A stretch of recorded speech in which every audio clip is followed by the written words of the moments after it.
Sometimes a river is of such majestic beauty and unparalleled significance that it deserves to remain forever free-flowing.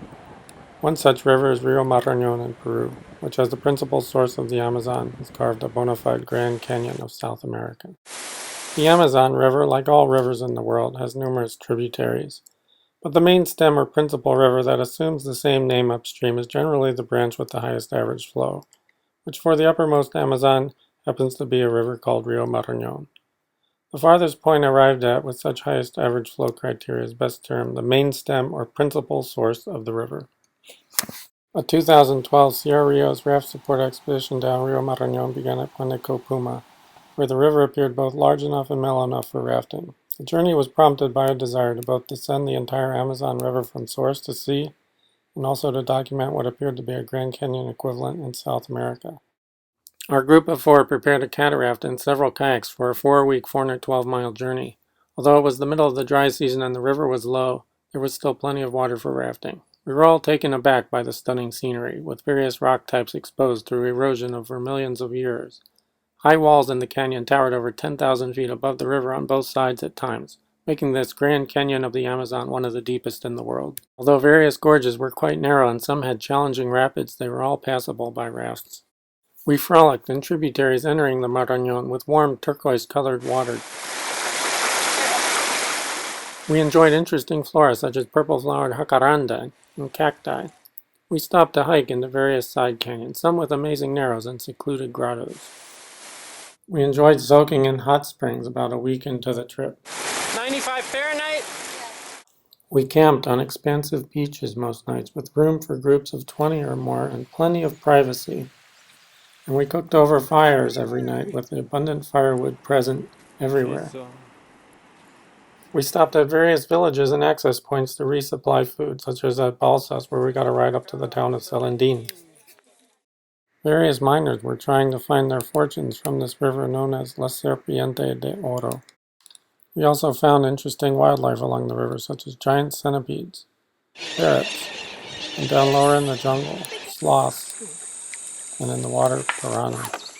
Dios mío. These are the piranhas. Local residents gladly gave us tours to show us various Incan ruins. These were often stone structures of ancient houses with other remains nearby. But some, such as at Playa El Inca, featured numerous tombs with stories passed down generations about how Atahualpa gave a command to his people to commit suicide rather than submit to the Spanish conquistadores. Bonita, y bien redondita es. Might flip, I suppose. It's like a good 3+, maybe even a 4. Of course, we also enjoyed the whitewater on the river, which was challenging, fun, and comparable to that of the Grand Canyon. Although most of the Marañón had been paddled previously, little had been written about it, so our trip involved a lot of eager anticipation of what might be coming up next. But in general, we found Class 3 and 4 rapids along most of the river.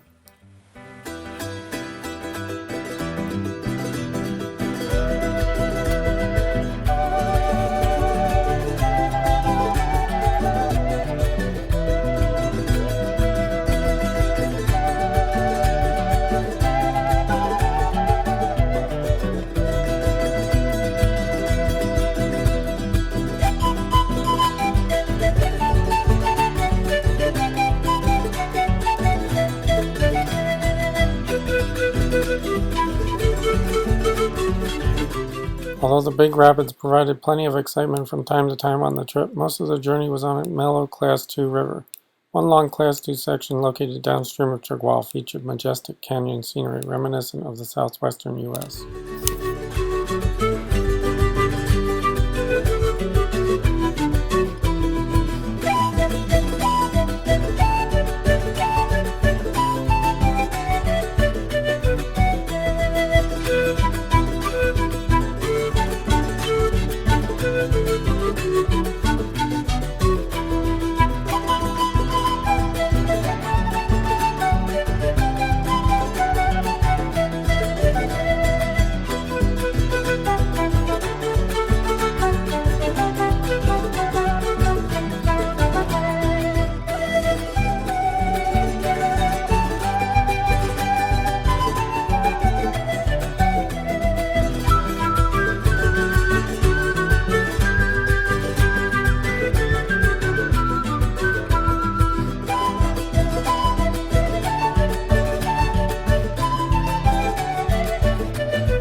is an amazing section of river.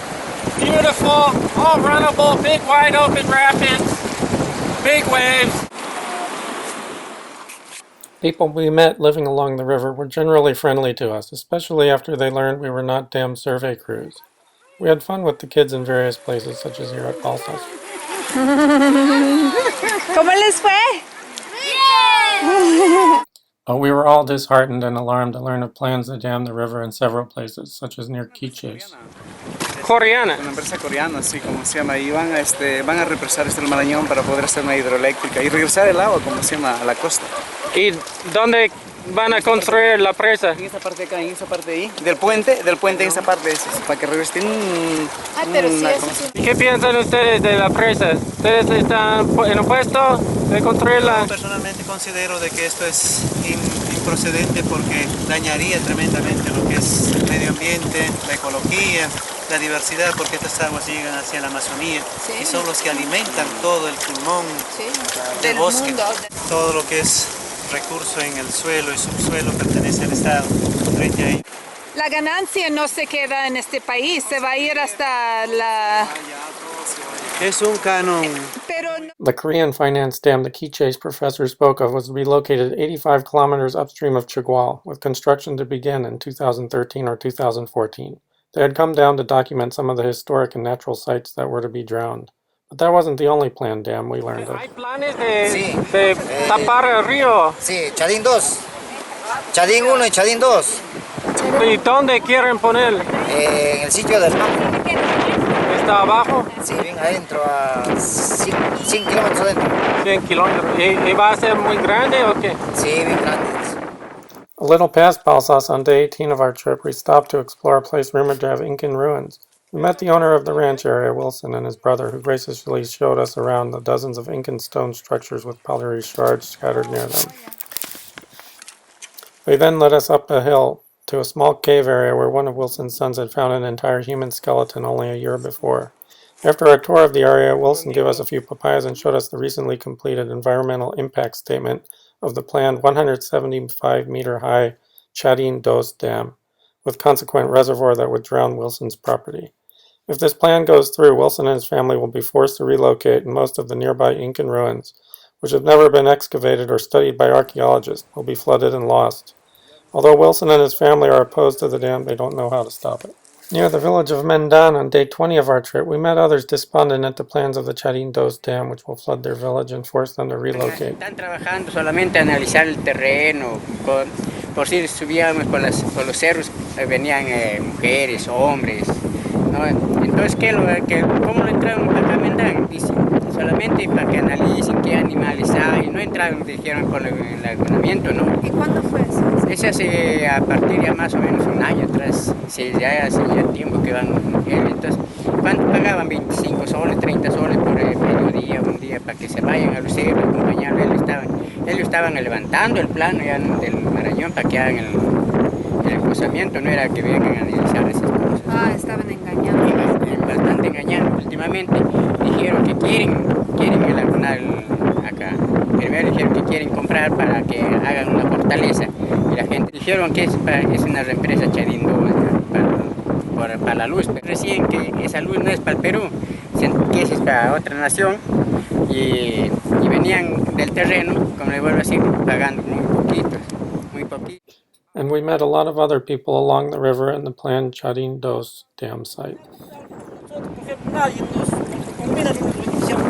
And he said that the last time they saw people come down here doing studies to put the dam was about a year ago, and they came down on rafts like this. And he said that those people came and he called them over every time he had a chance. He sees people like that, he calls them over because he wants to voice his opposition to the project.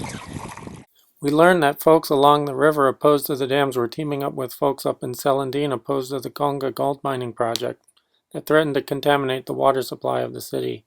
Only a few days before we arrived, a violent protest against the mines had left several dead, leading to much resentment against President Ollanta Humala, who supports both the mine and the dams. The man we met yesterday was even telling us that the president of the Department of Cajamarca, his name is Goyo, that he's even calling for a golpe de Estado, a coup d'etat, against the president of Peru. Wow. Yeah. Approximately 50 kilometers downstream of the planned Charin Dos dam site and through many more Class 3 rapids, we arrived near Loña Grande, where we met a friendly family ferrying their load of bananas and papayas across the river. They told us of yet another massive 168-meter-high dam to be constructed just downstream at the Veracruz site. Nos invitan a la reunión y cuando llegamos a la reunión nos hacen firmar para ver que cuántos ciudadanos hay, dicen. Nos pasan todo el cuaderno para firmar toditos los que están presentes. En toda reunión que hay, en toda reunión nos hacen firmar en blanco a todos los que estamos presentes. Y cuando hay algunos que saben, son profesores, profesionales, hacen sus preguntas y se amargan.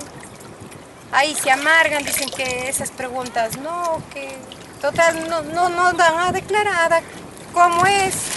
Ellos dan sus declaraciones, otras formas que no se pueden ni... No se sabe cómo es, no comprendemos nosotros. Pero ninguno de los habitantes a lo largo del río firmaron o sí. No, ellos trataron ya no hemos firmado los que vivimos más cerca al río, ya no firmamos. Porque yo he visto que las preguntas que nosotros preguntamos, ellos lo hacen otras preguntas. Nosotros preguntamos, ellos en esa misma hora sí nos dicen la pregunta que nosotros preguntamos, pero después se van y lo dejan en los consejos otras preguntas, que nosotros sí estamos de acuerdo a esas preguntas que nos han preguntado. Although we learned firsthand of the late planning stages for 3 massive dams on Rio Marañón, soon we realized that the planned damming of the Marañón is much more extensive, with 15 to 20 dams planned overall. Former President Alan Garcia declared Rio Marañón the energy artery of Peru, and then it was in the national interest to harness the power with hydroelectric dams.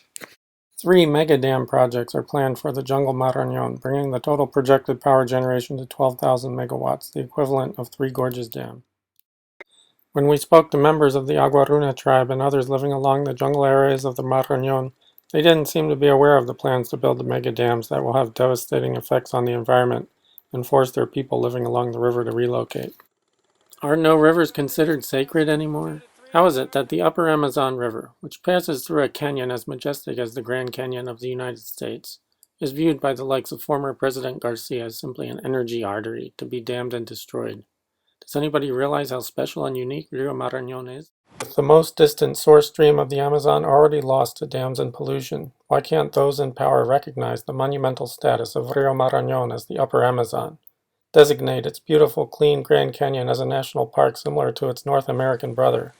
Respect the rights of the Aguaruna and other people living along the river. Protect the flora and fauna that depend on its free-flowing state. Study the historical ruins dotted along the river canyon, and cherish this unique wonder of the world rather than destroy it forever for short-term energy production. Whoa. The Peruvian people have a choice to make very soon. Protect one of the greatest natural treasures on the entire planet that's located in Peru, or destroy it forever with dams designed to export energy to other countries and make foreign investors richer.